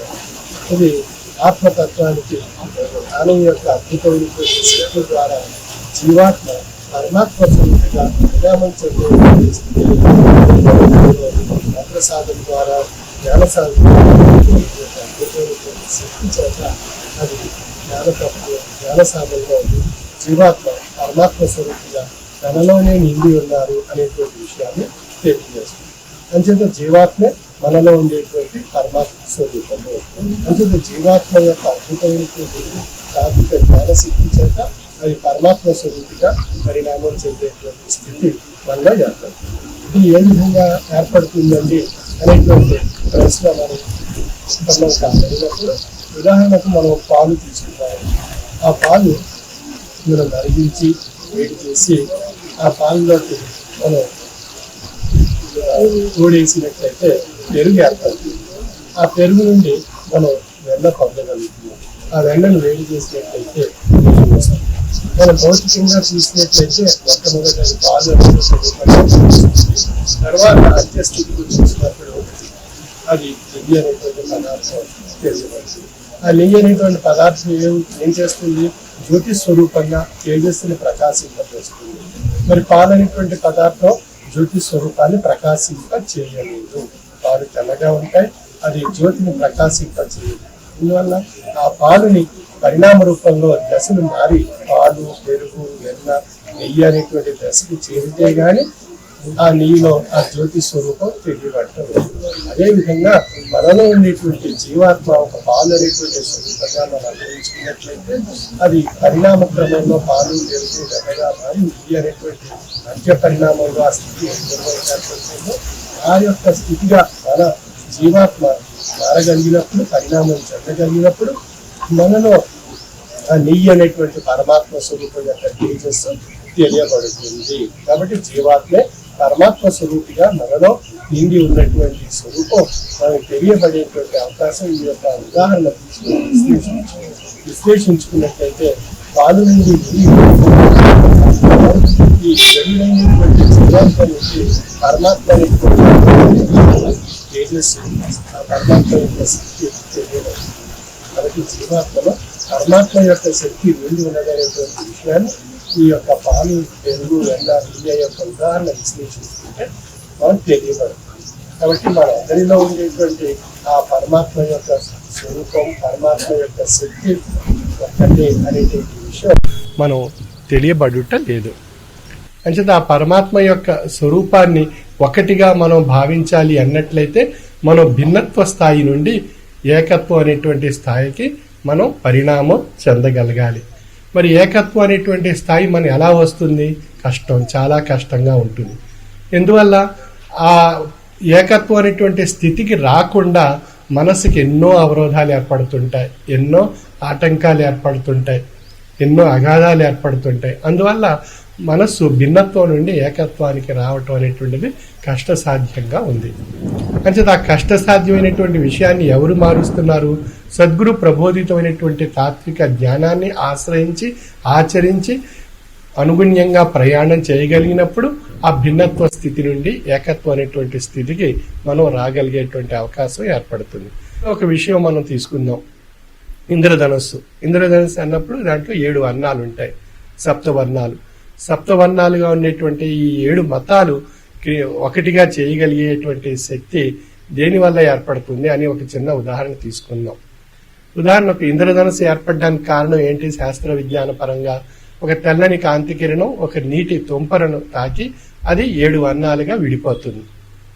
మనం భౌతిక దృష్టితో చూస్తే 7 వర్ణాలు కనిపిస్తుంటాయి, అత్యద్భుతంగా ఉంటాయి, ఆనందంగా ఉంటాయి, ఆహ్లాదాన్ని కలిగిస్తుంటాయి 7 వర్ణాలు. ఆ 7 వర్ణాలు వెనుక ఎవరున్నారు అని చెప్పి మనం విశ్లేషిస్తే ఒక చిన్న నీటి తుప్పర, నీటి బిందువు. ఆ నీటి బిందువు 7 వర్ణాలుగా ఎలా విడిపోయింది అని ఇంకా లోతుగా విశ్లేషిస్తే అది తెల్లని కాంతి కిరణంగా ఉంది. అంటే ఆ తెల్లని కాంతి కిరణం భగవత్ స్వరూపమైనటువంటి శక్తి. ఆ నీటి బిందువు అనేటువంటి విషయం సద్గురువు, అవతారి, యోగులు, తాత్వికులు, జ్ఞానులు అనేక మంది అనేక రూపాల్లో అనేక మతాలుగా ఏర్పడి వారి నోట వెలువడినటువంటి అద్భుతమైనటువంటి తాత్విక జ్ఞాన మార్గాలు. అంటే అవతారి శ్రీకృష్ణ భగవాన్లు వారు, శ్రీరామచంద్రమూర్తి వారు, వెంకటేశ్వర స్వామి వారు, ప్రవక్త మహమ్మద్ ప్రవక్త వారు, క్రీస్తు ప్రభు వారు, ఇలా జైన బౌద్ధ స్వరూపాలుగా ఉండేటువంటి వారు, ఈ విధంగా అనేక రూపాలుగా అనేక ఆ యొక్క మానవ స్వరూపమైనటువంటి రూపాలుగా ఆ నీటి బిందువుగా అన్వయింపజేసుకోగలిగినట్లయితే వారు ఒక మార్గం, ఒక తాత్విక జ్ఞాన మార్గము, ఒక మతము, ఒక తాత్విక జ్ఞాన మార్గం, మరొక మతం. ఈ విధంగా 7 తాత్విక జ్ఞాన మార్గాలుగా మన దృష్టికి కనిపిస్తున్నాయి. మనం ఏమనుకుంటాం? నాకు ఎరుపు రంగు నచ్చింది కాబట్టి నేను ఎరుపు రంగుని, దాంట్లో నీలం రంగు నచ్చింది కాబట్టి నీలం. ఎవరికి ఏ రంగు నచ్చితే ఆ రంగుని ఆశ్రయించి అదే బాట కింద మనం భావిస్తూ ఉంటాం. కానీ లోపలికి వెళ్ళి చూసినట్లయితే దీనికి మూలం ఒక నీటి బిందువుగా ఒక తాత్వికుడు ఉన్నారు, ఒక యోగి ఉన్నారు, ఒక అవతారి ఉన్నారు, ఒక ప్రవక్త ఉన్నారు, ఒక ప్రభు ఉన్నారు అనేటువంటి విషయం తెలుస్తుంది. ఆ ప్రభు, యోగి, అవతారి, తాత్వికుడి లోపలికి వెళ్ళి ఇంకా ఏది అని విశ్లేషిస్తే ఒక తెల్లని కాంతి కిరణం, అంటే భగవంతుడు అనేటువంటి తాత్విక జ్ఞాన స్వరూపమైనటువంటి ఆ తేజస్సు ఒక్కటే. ఆ తేజస్సు ఎవరిలో వెళ్ళింది? ఒక తాత్వికుల్లో వెళ్ళింది, ఒక యోగిలోకి వెళ్ళింది, ఒక జ్ఞానిగా మారింది, ఒక అవతారిగా మారింది, ఒక ప్రవక్తగా మారింది, ఒక ప్రభువుగా మారింది. ఈ విధంగా వారు ఒక రూపం, మన మానవుడికి ఒక రూపం కావాలి కదా, ఆ రూపాన్ని బట్టి ఆ మానవుడు ఆ రూపాన్ని నమ్ముతాడు. అందుకని అక్కడ ఒక నీటి బిందు అనేటువంటి ఒక రూపం. ఆ ఆ రూపం నుండి 7 వర్ణాలు వచ్చాయి మనకి. అంచేత మనం ఇంత లోపలికి వెళ్ళి విశ్లేషిస్తే మనకు కనిపించేది, తెలియబడేటువంటిది, అంతర్భావ దృష్టికి, జ్ఞాన దృష్టికి తెలియబడేటువంటి అంశం ఏది అన్నప్పుడు భగవత్ స్వరూపం యొక్క శక్తి ఒక్కటే, అది తేజస్సు. ఆ తేజస్వరూపమైనటువంటి అద్భుతమైనటువంటి శక్తి ఈ యొక్క సృష్టి యావత్తు నిండి ఉండి భౌతికానికి తెలియబడకుండా అభౌతికంలో నిమిడీకృతమైనటువంటి అద్భుతమైనటువంటి శక్తి. అంటే ఆ శక్తిని పొంది తరింపజేసుకోవడానికి అభౌతికం నుండి భౌతికంగా మార్చడానికి, అంటే ఆ తెల్లని కాంతికరణం అభౌతికంగా ఉంది, దాన్ని భౌతికంగా మార్చేవారు ఎవరు? నీటి బిందువు. ఆ నీటి బిందువు ఒక ప్రవక్తగా ఉన్నారు, ఒక ప్రభువుగా ఉన్నారు, ఒక అవతారిగా ఉన్నారు. ఆ బిందు ఒక తాత్విక జ్ఞాన మార్గాన్ని మనకు తెలియజేయడం చేత మనం ఆ వర్ణాన్ని ఎంచుకొని మనం ప్రయాణం సాగించి ఆ యొక్క వర్ణం యొక్క కారణభూతమైనటువంటి బిందువు దగ్గర చేరి, అంటే ఆ యొక్క తాత్విక, ఆ యొక్క జ్ఞాని దగ్గర, సద్గురువు దగ్గర, అవతారి దగ్గర, ఆ ప్రభు దగ్గర, ఆ ప్రవక్త దగ్గర చేరి మనం అక్కడి నుండి దీనికి అంత్య పరిణామం ఇంకా ఏదో ఉంది అని ఇంకా లోతుగా విశ్లేషిస్తే చివరికి తెల్లని కాంతి కిరణము, తెల్లని తేజస్సు. ఏ విధంగా అయితే పాలు నుండి నెయ్యి అనేటువంటి పదార్థాన్ని పొంది ఆ నెయ్యి అనేటువంటి పదార్థం ఒక తేజస్సుగా మారగలుగుతుందో, అదే విధంగా మనలో కూడా ఆ యొక్క జీవాత్మ యొక్క అద్భుతమైనటువంటి స్థితి నుండి పరమాత్మ యొక్క అద్భుతమైనటువంటి మార్గంగా మనం ప్రయాణం సాగించినప్పుడు మనలోనే ఆ యొక్క పరమాత్మ యొక్క శక్తి నిండి ఉన్నదనేటువంటి విషయం తెలియపరచబడుతుంది. అంచేత మన వేదవాంగ్మయంలో ఇక్కడ ఏం చెప్పబడింది? తత్వమసి, అయమాత్మ, ప్రజ్ఞానం బ్రహ్మ, అహం బ్రహ్మస్మి. అంటే తత్వం అనేటువంటి ఆశ్రయాన్ని ఆశ్రయించి మనం ప్రయాణం సాగిస్తే ఆ తత్వం ఏం చేస్తుంది? అది నీవు అనేటువంటి స్థాయి నుండి ఏది నీవుగా మారుస్తుంది. ఆ ఏది నీవు అనేటువంటి విషయం ఎక్కడుంది? ఆత్మలో నిండి ఉన్నది. అయమాత్మ. అయమాత్మ అనేటువంటి స్వరూపం ఎవరిగా ఉన్నారు? జ్ఞాన స్వరూపంగా ఉండేటువంటి బ్రహ్మగా ఉన్నారు. ప్రజ్ఞానం బ్రహ్మగా తెలియపరచబడుతున్నారు. ఆ ప్రజ్ఞానం బ్రహ్మ ఎవరు అంటే చివరికి ఆ యొక్క జీవాత్మే పరిణామ రూపంలో పరమాత్మ స్వరూపిగా తనలోనే నిండి ఉన్నారు. ఆ తనలో నిండి ఉన్నటువంటి ఆ పరమాత్మ స్వరూపం యొక్క శక్తియే నేను అనేటువంటి విషయంగా తెలియపరచబడుతుంది. ఆ నేననేటువంటి విషయం ఎలా ఉంది? చివరికి ఓంకార స్వరూపంగా ఉంది. అకారము, ఉకారము, మకారము 3 రూపముల యొక్క కలయిక ఓంకారము. ఓంకారం నేననేటువంటి ధ్వని స్వరూపంగా ఉంది. ఆ ఓంకార స్వరూపమైనటువంటి 3 ఆకారాలు శరీరతత్వం, మానసిక తత్వం, ఆత్మతత్వం. అకార, ఉకార, మకారము. ఈ 3 తత్వాల యొక్క కలయికే ఓంకారం. ఆ ఓంకారం శారీరక, మానసిక, ఆత్మతత్వాల యొక్క కలయికతో కూడినటువంటి జీవాత్మ. ఆ జీవాత్మలో నిండి ఉన్నటువంటి నేననేటువంటి అద్భుతమైనటువంటి పరమాత్మ యొక్క శక్తి. అంచేత మనం చివరిగా తెలుసుకోవాల్సింది ఏది? నేను అనేటువంటి విషయం మనకు తెలియబడాలి. ఆ నేననేటువంటి విషయం తెలుసుకొని తరింప చేయడానికే మనకు అనేక మతాల్లో 7 మతాలుగా 7 మార్గాలుగా ఏర్పడి అవి చివరికి నేననేటువంటి విషయాన్ని తెలియపరిచి మనలో ఉండేటువంటి పరమాత్మ స్వరూపం యొక్క అంత్యస్థితి చేరేటువంటి అవకాశాన్ని, మార్గాన్ని మనం తెలియజేయడానికి సద్గురువర్యులు అనేటువంటి ఒక దిక్సూచి మనం ఆశ్రయిస్తున్నాం. అంటే మనందరం కూడా మన జీవన వ్యవస్థలో మనం ఆయా దేవాలయాలకు, ఆయా ఆలయాలకు మనం దర్శించి అందులో అక్కడ ఉన్నటువంటి ఆ భగవంతుడిని ఆయా రూపాల్లో, ఆయా పూజా విధానాల్లో ఆశ్రయిస్తున్నాం. అక్కడ మనకు ఉన్నటువంటి విషయం ఏంటి అన్నప్పుడు భక్తి, విశ్వాసము అనేటువంటి 2 మనలో ఏర్పరచుకుని ఆ ఉన్నటువంటి ఆలయంలో ఉండేటువంటి ఆ స్వరూపాన్ని లక్ష్యంతో మన మనస్సుని కేంద్రీకరింపజేస్తున్నాం. అప్పుడు భక్తి, విశ్వాసము, లక్ష్యము ఈ 3 చేరినటువంటి విషయం ఏం చేస్తుంది? నీ మనసులో జ్ఞాన స్వరూపమైనటువంటి శక్తిని వృద్ధిపరుచుకో అని చెప్పి అక్కడ ఉన్నటువంటి ఆ మూర్తిభవించినటువంటి ఆ స్వరూపం మనకు తెలియజేస్తుంది. ఆలయంలో ఉండేటువంటి ఆ స్వరూపం. అప్పుడు మనం జ్ఞానం వైపు దృష్టి కేంద్రీకరింపజేస్తున్నాం. ఆ జ్ఞానం చేత ఏం చేస్తుంది? ఆ మనసుని, ఆత్మని పరిశుద్ధపరుస్తుంది. అప్పుడు మనలో భక్తి, విశ్వాసం, లక్ష్యము, జ్ఞానము చేత మనం పరిపూర్ణంగా ఆ భగవంతుని యందు దృష్టి కేంద్రీకరింపజేసుకునే అవకాశం కలుగుతుంది. అప్పుడు మనకి ఆ భగవంతుడు, ఆ ఆలయంలో ఉండేటువంటి భగవంతుని యొక్క అద్భుతమైనటువంటి అభౌతికమైనటువంటి స్వరూపంలో మనలో ప్రసరింపబడుతుంది. అప్పుడు మనకి ఆ దైనందిన జీవన విధానంలో మనం ఏదో ఒక ఆశించి వెళ్తాం ఒక ఆలయానికి, మన భగవంతుని యొక్క సన్నిధానానికి. ఆశించినటువంటి ఫలితం సిద్ధించడానికి కారణం మనలో ఉండేటువంటి భక్తి, విశ్వాసము, లక్ష్యము, జ్ఞానము చేత ఆ భగవంతుణ్ణి అర్థించి ఆ యొక్క అభౌతికమైనటువంటి ఆశీస్సు మనం స్వీకరించగలిగి ఆ స్వీకరించినటువంటి శక్తి మనకు ఉన్నటువంటి మనుగడలో ఉండేటువంటి మన కష్టమో, బాధో, నష్టమో, దుఃఖమో, అనారోగ్యం ఇవన్నీ కూడా సులభంగా, సునాయాసంగా తొలగిపోతాయి.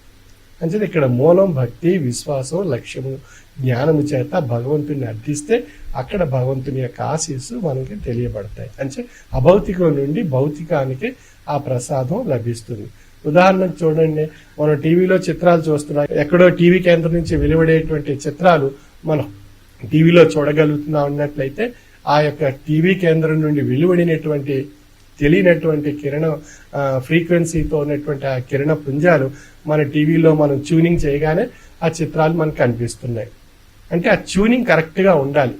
అక్కడ సెంటర్ నుంచి, టీవీ సెంటర్ నుంచి రిలీజ్ అయ్యేటువంటి ఆ ఫ్రీక్వెన్సీ మన టీవీలో ఉండేటువంటి ఫ్రీక్వెన్సీకి రెండు మ్యాచ్ అయితే ఆ చిత్రం మనకు కనిపిస్తుంది.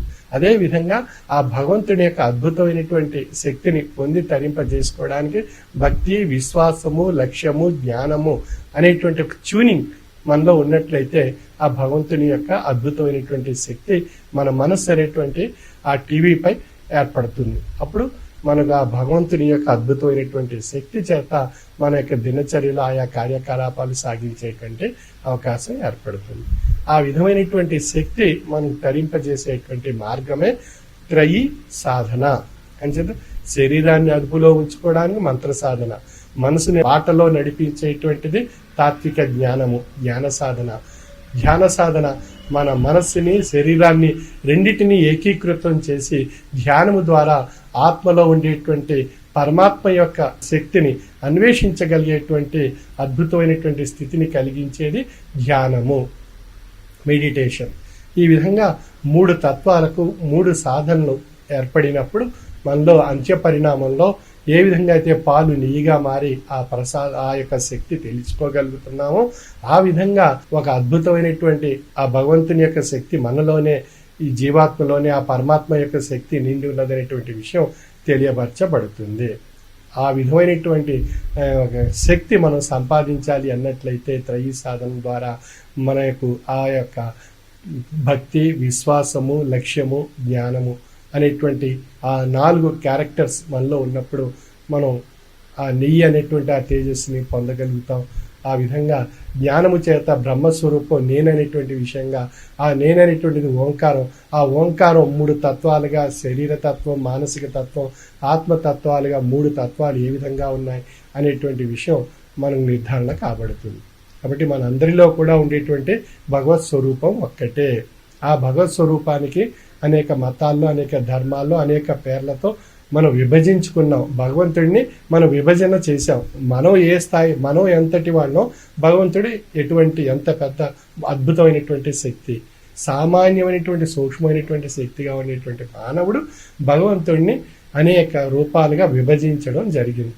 ఆ విభజించుకున్నటువంటి మానవుడు ఏం చేస్తున్నాడు? నా భగవంతుడు గొప్ప, నీ భగవంతుడు గొప్ప, వారి భగవంతుడు గొప్ప, వీరి భగవంతుడు గొప్ప అనే కోట్లాట్లు, విభేదాలు, ద్వేషాలు, అనేక రకాలైనటువంటి హింసావాదాలు, తీవ్రవాదాలు, విభేదాలతో సృష్టించుకుని చివరికి ఒకరినొకరు హింసింపబడి మానవ జన్మ యొక్క పవిత్రత, పరమార్థాన్ని తెలుసుకోలేక అంతరించిపోతున్నాం. కాబట్టి ఈ యొక్క ప్రాంతీయ విభజన, జాతి విభజన, కుల విభజన, మత విభజన, భాషా విభజన, ఈ విధంగా అనేక విభజనలు మనం ఏర్పరచుకున్నాం. ఆ విభజనల మధ్య ఉంటున్నాం తప్ప విభజనకు దాటి అవతల ఒక ఏది ఉంది, అక్కడ ఉన్నటువంటి శక్తి ఏంటి అనేటువంటి ఒక జ్ఞాన చక్షువుల చేత, అంటే జ్ఞాన నేత్రాల చేత, జ్ఞాన దృష్టి చేత మనం ఆచరిస్తే సమస్తం ఒక్కటే ఆవలి వైపు చూసినట్లయితే. కానీ మనం లోపలే చూస్తున్నాం, లోపలే విభజించుకున్నాం, లోపల యొక్క విభజన ద్వారా అందులోనే ఉండిపోతున్నాం. నూతిలో ఉన్నటువంటి కప్ప ఏమనుకుంటుంది? ఆ నుయ్యే ప్రపంచం అనుకుంటుంది. ఆ నుయ్యిలో ఉన్నటువంటి కప్పను ఒక భౌతిక ప్రపంచంలో బయటికి తీసినట్లయితే నూతిలో కన్నా చాలా పెద్ద ప్రపంచం ఉందని భావిస్తూ ఉంటుంది. కాబట్టి మనం ఈ యొక్క విభజన రూపంలో మనసులో ఏర్పడినటువంటి ఆ విభజన విషయానికి ఆవలి ఉన్నటువంటి విషయాన్ని మనం గ్రహించి తరింప చేసుకోవడానికి భిన్నత్వం నుండి ఏకత్వం అనేటువంటి స్థితికి వచ్చినప్పుడు మనలో ఉన్నటువంటి జీవాత్మలో పరమాత్మ యొక్క శక్తి ఏ విధంగా ఉంది, నిక్షిప్తమై ఉంది అనేటువంటి విషయం తెలియపరచబడుతుంది. అంచేత మన యొక్క వేదాల్లో తత్వమసి అయమాత్మ ప్రజ్ఞానం బ్రహ్మ చివరగా అహం బ్రహ్మస్మి. కాబట్టి ఈ వేదంలో చెప్పబడినట్టు తాత్విక జ్ఞానానికి మతం లేదు, కుల విభజన లేదు, ప్రాంతీయ విభజన లేదు, భాషా విభజన లేదు, ఏ విభజన లేదు. అది జీవాత్మను ఈశ్వరత్వంగా పరిణామం చెందేటువంటి స్థితిని తెలియజేస్తుంది.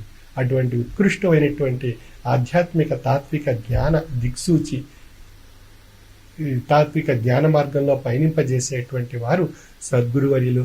అటువంటి సద్గురువర్యులు శాతత్వం అనేటువంటి గ్రంథాన్ని మనకు ప్రసాదించి మన యొక్క జీవన తత్వంలో ఒక ఆధ్యాత్మిక బాటను అలవర్చి మనం ఇహం అనేటువంటి భౌతికం నుండి పరం అనేటువంటి అభౌతికం వైపు పయనింపజేసేటువంటి విధానంలో జీవిత సాగరంలో ఎదురయ్యేటువంటి అనేక రకాలైనటువంటి ఆటుపోట్లను, కష్టాలను, నష్టాలను, దుఃఖాలను, బాధలను, అనేక విషయాన్ని అధిగమించి మన యొక్క జీవితం యొక్క అర్థాన్ని పరమార్థంగా పరిణామ రూపంలో తెలియజేసేటువంటి తాత్విక దిక్సూచి సద్గురువర్యులు. అటువంటి సద్గురువర్యులు వారి యొక్క జీవన విధానంలో వారు పడినటువంటి కష్టాలను, బాధలను, నష్టాలను, సమస్యల్ని అధిగమిస్తూ వారు ఒక చక్కని ఆధ్యాత్మిక జీవన నిఘంటువును శాతత్వం అనేటువంటి గ్రంథంగా మనకు ప్రసాదించారు. అటువంటి ఆ గ్రంథంలో ఉండేటువంటి విషయాలను త్రయీ సాధనలో రెండో భాగమైనటువంటి జ్ఞాన సాధన ద్వారా అభ్యాసం చేసినట్లయితే మనలో కూడా ఆ అద్భుతమైనటువంటి ఆ యొక్క భగవత్ స్వరూపు యొక్క శక్తి మన అనుభవంలో మన యొక్క జ్ఞాన దృష్టితో మనం పొంది తరించి అప్పుడు మనలోనే భగవత్ స్వరూపం యొక్క ఆలయం మనగా ఉన్నాము అని తెలియపరచబడుతుంది. శంకరాచార్యులు వారు చెప్పినటువంటి విషయంలో దేహము దేవాలయం కింద, అందులో ఉండేటువంటి జీవుడు బ్రహ్మస్వరూపంగా పరిణామం చెందుతుంది. అటువంటి ఉత్కృష్టమైనటువంటి ఆ జీవాత్మలో పరమాత్మ యొక్క శక్తిని పొంది తరింపజేసేటువంటి మార్గదర్శకులు శాతత్వం అనేటువంటి గ్రంథాల్లో వారు ప్రసాదించినటువంటి అంశాలను చదివి ఆచరించి అనుభవ రూపంలో పొంది తరించవలసిందిగా నా యొక్క మనవి. సర్వే జన సుఖినో భవంతు. ఇప్పుడు షష్ఠపీఠాధిపతి కవిశేఖర డాక్టర్ ఉమ్రాలి షా సద్గురువర్యులు రచించిన తత్వ సందేశం గ్రంథం నుండి శ్రీమతి గోపికా పూర్ణిమ గారు గానం చేసిన వీరులు కరముల తెండో తరియంప మీ హృదయ సరసి లోపల త్రించి అనే కీర్తన ఆలకించి తాత్విక జ్ఞాన చైతన్యం పొందండి.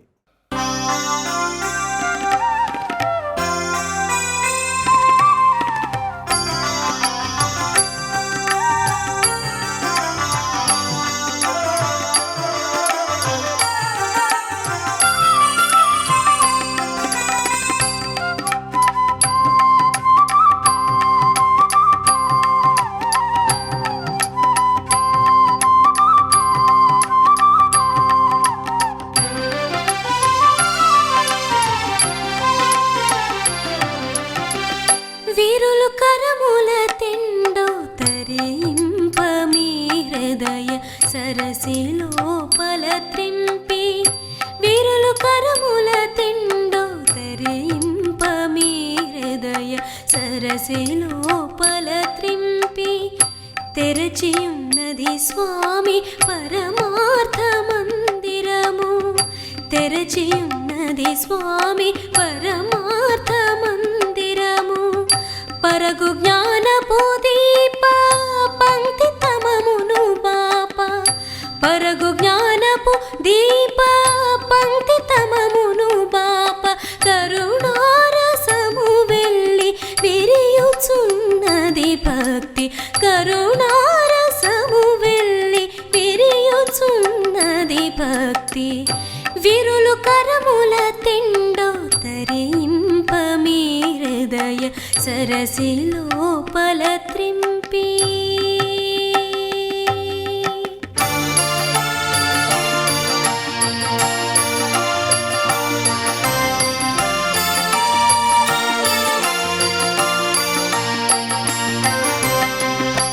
తడవేల చీకటులా పడరాని కష్టాల.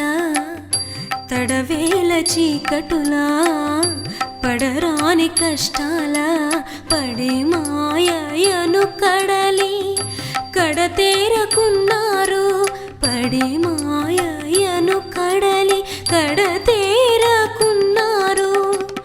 చెడనట్టి ఈ కాంతి పడవెక్కి దాటెదరు చెడనట్టి ఈ కాంతి పడవెక్కి దాటెదరు విరులు కరముల తిండో తరింప మీ హృదయ సరసి లోపల త్రింపి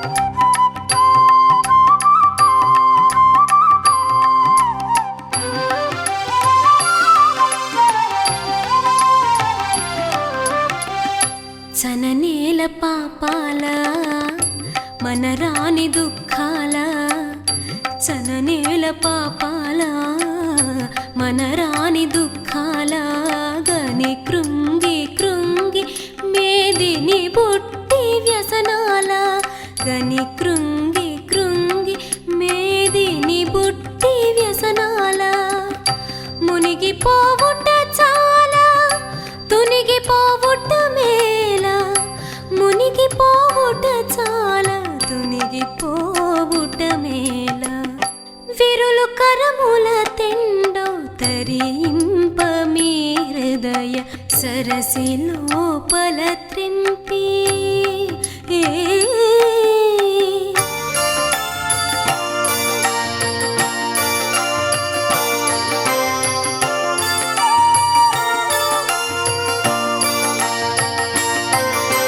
స్వాగతం బిడి చేయి చాచి రమ్మనుచుండే స్వాగతం బిడి చేయి చాచి రమ్మనుచుండే ఆ గురు స్థానమున కాకాంతి ధామమున కేగి గురు స్థానమున కాకాంతి ధామమున కేగి ఉమరాలి షాతో భాగధేయముగాంచి ఉమరాలి షాతో భాగధేయముగాంచి విరులు కరముల తిండో తరింప మీ హృదయ సరసి లోపల త్రింపి విరులు కరముల తిండో తరింప మీ హృదయ సరసి లోపల త్రింపి తెరచియున్నది స్వామి పరమార్థ మందిరము తెరచియున్నది స్వామి పరమార్థ మందిరము పరగు జ్ఞానపు దీప పంక్తితమమును బాప పరగు జ్ఞానపు దీప పంక్తితమమును బాప కరుణారసము వెళ్ళి విరియుచున్నది భక్తి కరుణారసము వెళ్ళి విరియుచున్నది భక్తి విరులు కరముల తిండో తరింప మీ హృదయ సరసి లోపల త్రింపి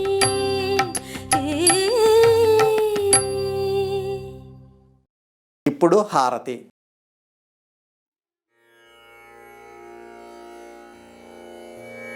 హారతి జయ జయ హారతి శ్రీ గురుదేవా హారతి జయ జయ హారతి గైకొనుము స్వామి హారతి జయ జయ హారతి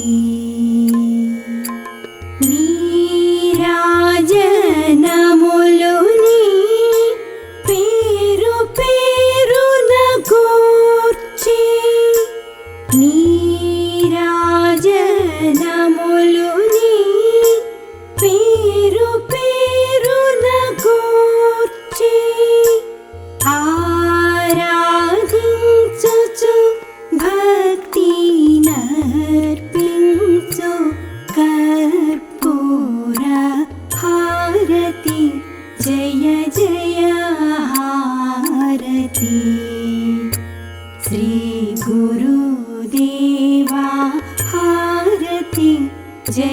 जय हारती गैकोनुमु स्वामी हारती जय जय हारती परमा भक्तुलु ज्ञान भरित सात्वी मणुलु परमा भक्तुलु ज्ञान भरित सात्वी मणुलु करमुलु मोक्षि ఈవిరి పళ్ళేరములని హారతి జయ జయ హారతి శ్రీ గురుదేవా హారతి జయ జయ హారతి గైకొనుము స్వామి హారతి జయ జయ హారతి పరతత్వతే జమునా వరములు మాకిచ్చే పరతత్వతే జమునా వరములు మాకిచ్చే అరయుము సద్గురు నరసీనటులనిదిగో హరయు హుస్సేన్ షా సద్గురు నరసీనటులనిదిగో హరయు మొహియుద్దీన్ బాదుషా సద్గురు నరసీనటులనిదిగో హారతి జయ జయ హారతి శ్రీ గురుదేవా హారతి జయ జయ హారతి గైకొనుము స్వామి హారతి జయ జయ హారతి హారతి జయ జయ హారతి స్వామి దివ్య ఆశీస్సులతో ఎంతో వైభవంగా జరిగిన ఈనాటి గురువారం అంతర్జాల సభ ఇంతటితో ముగిసింది. ఈనాటి అంతర్జాల సభలో దేశ విదేశాల నుండి పాల్గొన్న సభ్యులకు భక్తులకు ధన్యవాదములు. శుభం.